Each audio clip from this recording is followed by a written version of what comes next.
I needed that. I wasn't kidding.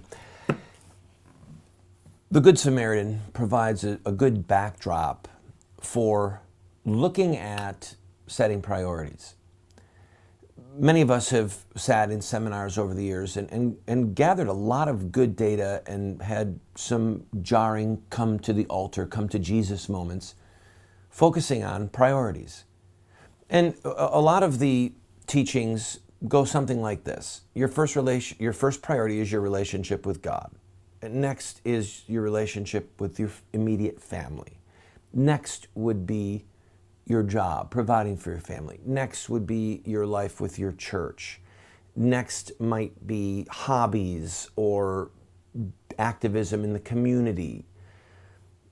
They start to disintegrate, when you apply who's teaching at any given moment. But there is a hierarchy. Some things are more important than others. They just are. And we should assess our lives through that grid. In other words, am I spending 6 or 8 or 10 hours a week focusing on sports? That might reflect something that's out of balance. Now, if your children are all in Little League and it's that season of the year when you're having to do it, that's not what I'm talking about. But I'm talking about the man or the woman who is obsessed with some entertainment, some bread and circus event. That might show something out of balance. So it's good that we have these teachings that make us look and see what matters. But I also want to suggest to you, this is for your food for thought, to jar your brain a little bit. I want to suggest to you that some of it is a false paradigm. Let me explain. If the Good Samaritan, or rather in the story of the Good Samaritan, when the priest and the Levite were walking by and saw the man dying in the ditch, maybe they said, I'm on my way to a special prayer service. And they said, I have to put God first. I don't have time. Or maybe the priest or the Levite, maybe they were married. And they said, this is the night that I promised my children I was going to play a game with them. Or this is our date night for my wife and I. And my marriage is high on the priority list. I think that it would be safe to say that in that situation, it's a false paradigm. It's a false weighing of what matters in the moment. There's a passage in the Proverbs that says, whatever your hand finds to do, do it with all your heart. So what I think is a more safe way to look at life is to have as sort of a template. These are the things that matter. But if I am in church celebrating the resurrection of Christ, then that's my focal point at that moment. But if I'm romancing my spouse, that's the focal point at that moment. If I'm working, 6 days shall you labor and the 7th day rest. If I'm working, then I'm focused on work. Whatever my hand finds to do, I do it with all my heart. I'm present to the moment, present to the people, present to the activity.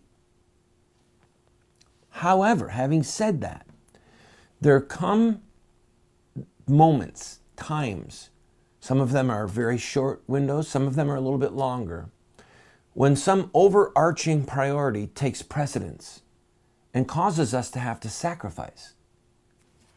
The easy illustration for us is coming here. We obviously didn't want to move out of state, leave our home, leave our family, leave our friends, our church people. We didn't want to do this. We wanted to be home. But saving our son's life takes priority. And with the Good Samaritan, certainly he was going somewhere. Certainly he had something to do. But when life and death is on the line for another human being, to love our neighbor as ourselves means that we have to sacrifice. That we have to set aside what we wanted to do. Maybe get dirty. Pour in the oil and the wine. Maybe sacrifice and take risks. Put this wounded man on our own beast.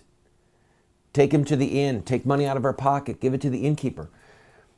So there are times when a life and death struggle requires that, at least for a window, for a season, for some amount of time, we restructure what it was that we thought we were going to do, and that becomes the priority at that moment.